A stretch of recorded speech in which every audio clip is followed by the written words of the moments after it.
Hi, this is Brandon Schlatter, and this is my innovation speech. Previously, I had discussed the idea of fraud in companies. Now, today we are going to talk about how to prevent it. And what I have created is a 3-step process for any company to use. This can be from a very small company to the largest corporate company. And even though they do many of these steps, the larger companies, I would like them to at least go through the first step by the end of this, as it can be really beneficial to your business. So, first and foremost, I want you to review the hiring and training processes you currently undergo. Yes, you probably do enough background checks, make sure no one has any criminal offenses or anything like that, but are you going through to make sure they are aware of what fraud is? In your training processes, are you making sure that they're exposed to the different types of fraud, ways it can happen? Also, another large portion of this is the code of ethics at your workplace. And this is the number one thing I stress even large corporate companies do. Review your code of ethics, as you probably already have one. The smaller companies, I want you to create a code of ethics. Now, a code of ethics will show your employees what they should and shouldn't be doing at work.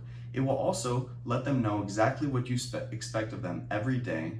And this is also where you can show them consequences of what can happen if they don't follow this code of ethics. That way, it's clearly stated and there's no arguing if they do something wrong.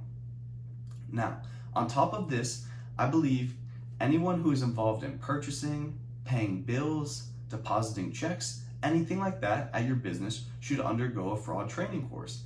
Now, this can show them real-world examples of fraud currently happening at other businesses and ways that they can avoid it. It will really open their eyes and make them question an invoice that may seem very simple and legitimate, that is fraud. Now, after this, we can get it even finer and polish it down even more. Doing this, we will generate a random employee survey. Now, the key to this is that it's random. It's going to be anonymous, so the employees can say whatever they want with no negative repercussions.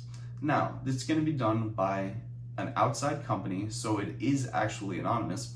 And that way, employees can say what they want, and maybe they have ways that they know that fraud can be committed in the system that they're not sharing.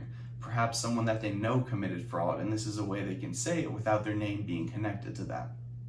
Now, third, after this, the best thing you can do is get an audit if you still really can't figure out what may be causing your company to be unsuccessful, or maybe how you know fraud is happening in your business, but you just really can't pin down why.